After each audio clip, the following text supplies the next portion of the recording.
Markets open in 8 hours. And what happened this weekend is not small. While the CME was closed, the world kept moving. Oil infrastructure in Iran is burning. Tehran woke Sunday to a skyline covered in black smoke. Iraq's production has collapsed by roughly 60%. And on the decentralized futures platforms that don't close when traditional markets do, oil is trading at $115 after hitting a weekend high of $126. The mainstream is pushing a de-escalation narrative. Energy markets are not buying it. We are going to walk through everything: silver, gold, oil, private credit, the GLD divergence, and the one closing question worth sitting with before tonight's open. Every part of this builds on the next. Stay in. Let us start with silver, because the physical picture has added a new layer since our last video. Western spot is at $84. Shanghai is pricing physical metal at $96. A $12 gap between what the paper futures market says silver is worth and what buyers in the East are actually paying for real metal. And the premium sequence tells you this is not a one-session anomaly. 13.5%, then 13.8%, then 13.7%, then 14.6%. One direction, every single session. Now, COMEX total inventory sits at 349 million ounces, down 2.2 million ounces in a single session. 9 consecutive weeks of net declines. The weekly drain came in at 8.4 million ounces, nearly 262 metric tons gone in 1 week. But here is the new layer. LBMA London silver inventory dropped 2.4% in February, now sitting at 870 million ounces. Both major Western vaults losing metal at the same time, East and West, simultaneously, in the same direction. The paper market says $84. Shanghai says $96. The vaults say draining. 3 signals, one direction. And here is the line worth understanding clearly. You can spoof a paper price on a screen using algorithmic leverage and high-frequency positioning. You cannot spoof an empty warehouse receipt. That is not a theory. That is mechanics. Now, the weekend pricing signals. While the CME sleeps, decentralized futures platforms keep running. And right now they are telling a story the mainstream headlines are not. U.S. oil on Hyperliquid is currently trading at $115, after reaching a weekend high of $126. Brent at $97 on the same platform. PAX-G, tokenized gold trading on weekend markets, is at $5,177, essentially flat from Friday's close. Kinesis silver at $85.40, almost exactly where Western paper closed. Now let me be precise about what those numbers mean, because this is where most analysis goes wrong. Hyperliquid prices are directional signals, not guarantees, not trade calls. The supply disruption is real. The war is real. None of that means you press buttons the moment the CME opens tonight. Markets have a way of punishing the obvious trade. And right now, nothing is more obvious than oil going up. If you act at the open, that is your decision built on your own analysis. What we do here is financial education. The data is yours to interpret. Now the geopolitical picture, because what happened this weekend changes the duration calculus entirely. U.S. and Israeli forces struck major oil infrastructure in Iran. Oil spilled from depots into streets, entered drainage systems, caught fire. Walls of flame reported on Tehran's highways. Residents woke Sunday to black smoke and acid rain clouds across the skyline. Iraq's oil production has collapsed by roughly 60% as the conflict blocks tanker movement. The Strait of Hormuz remains the central pressure point. Roughly 20% of global oil flows through that single passage. But here is the development that most coverage is not framing correctly. Iran struck a desalination plant in Bahrain. That detail matters far beyond the headline. Kuwait draws 90% of its water from desalination. Qatar is near 100%.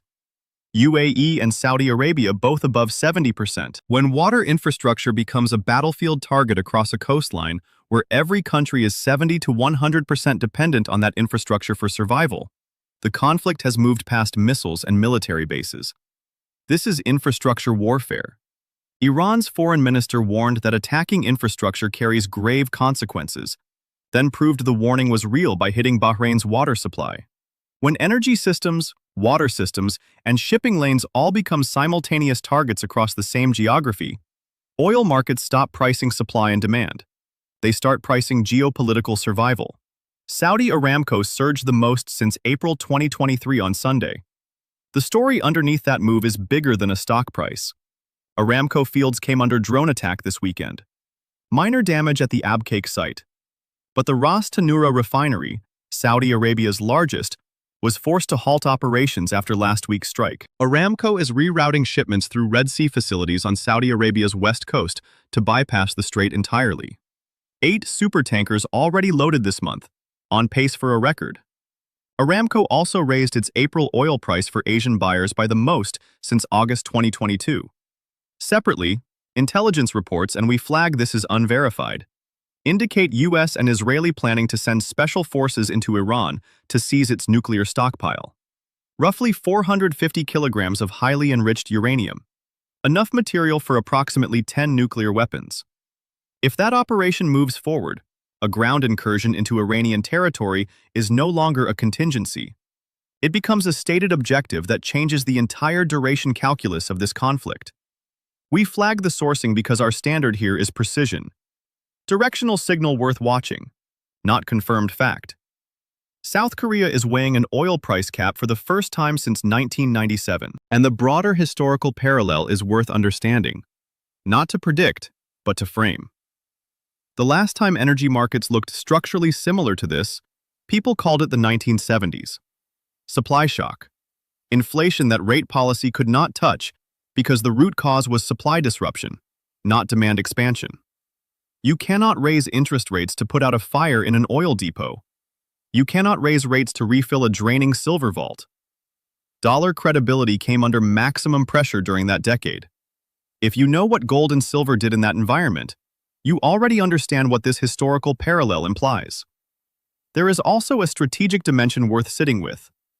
Higher oil prices hit manufacturing economies, particularly China, harder than energy producers.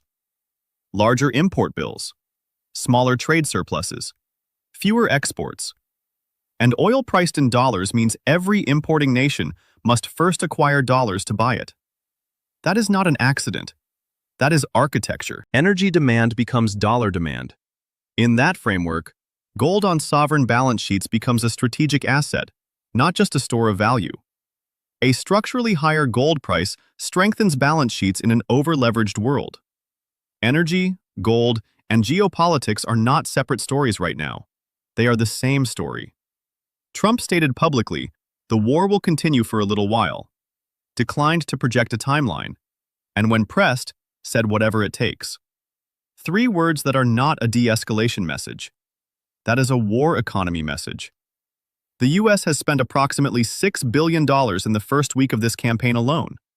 $4 billion on munitions, mostly missile interceptors. That spending rate is a data point about duration, not just intensity.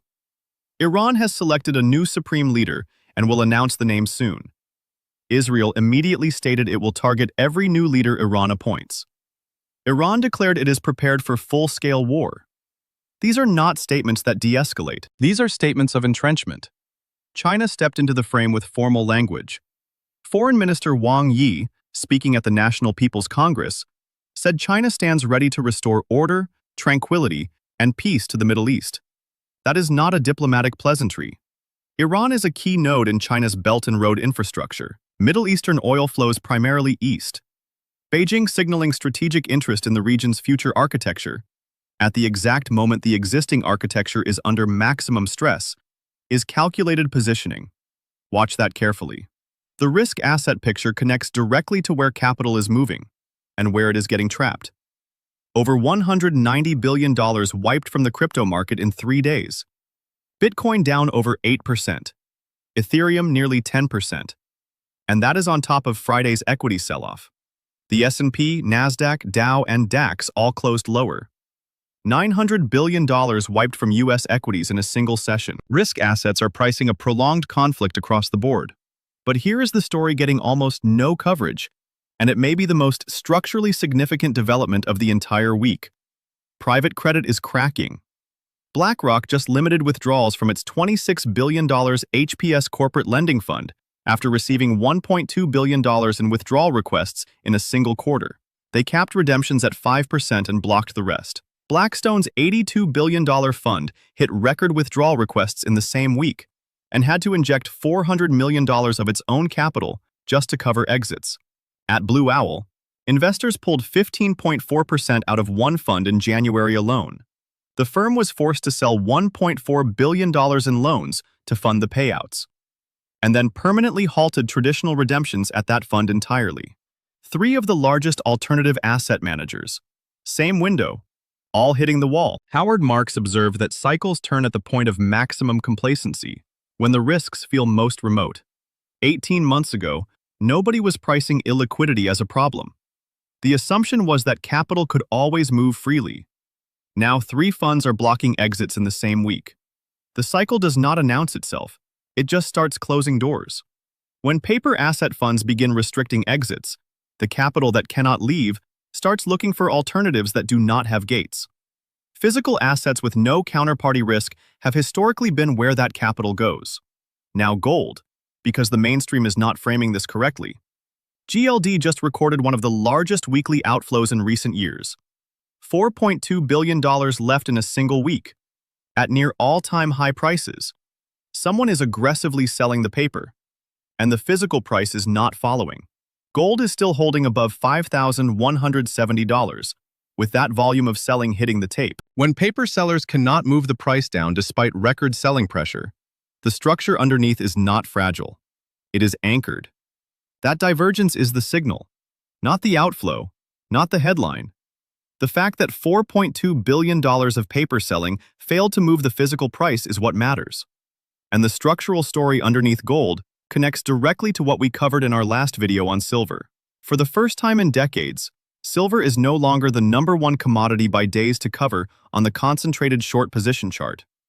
Platinum has taken that position.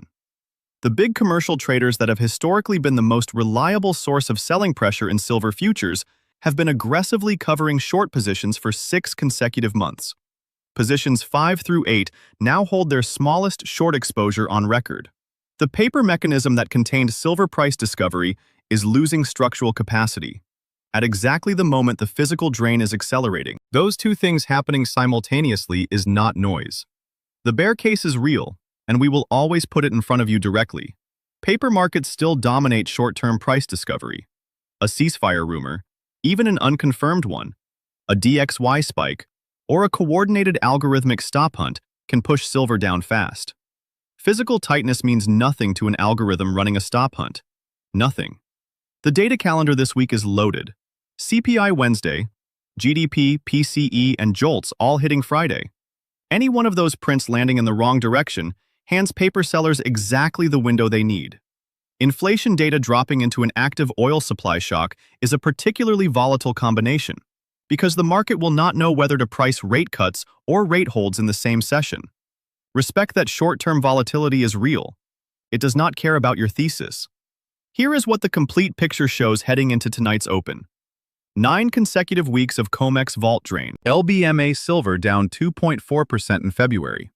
Silver closed Friday at $84.60, rejecting $85 3 times despite a weaker dollar. That rejection is worth watching. Gold closed at $5,170, moving toward the tape reading objectives we have been tracking. $5,180 first, then $5,200. Gold showed more relative strength than silver on Friday. That relative strength matters going into Monday. Friday's 8 a.m. lows remain the invalidation level for both. 3 of the largest alternative asset managers blocked exits in the same week. $4.2 billion of paper gold selling failed to move the physical price. And oil is at $115 on the platforms that do not sleep, while PAX-G and Kinesis Silver are flat from Friday's close. Watch the CME open tonight at 6 p.m. Eastern. Watch COMEX silver inventory through the week. Watch CPI Wednesday. COMEX reports are updated daily and publicly available. LBMA statistics are published monthly. The BlackRock filing is on record at Reuters dated March 6th. Verify everything. Do not take our word for any of it. The ones who check primary sources are the ones who do not get caught off guard when the event arrives. And here is the question worth sitting with before tonight's open. PAXG and Kinesis Silver are flat from Friday's close. Oil is at $115. Tehran is covered in black smoke. 3 private credit funds are blocking exits. $4.2 billion of paper gold selling moved nothing. What does the metals market know that we don't yet? Or what is it about to learn? Invest with logic, not hype. Market Crux. Signing off.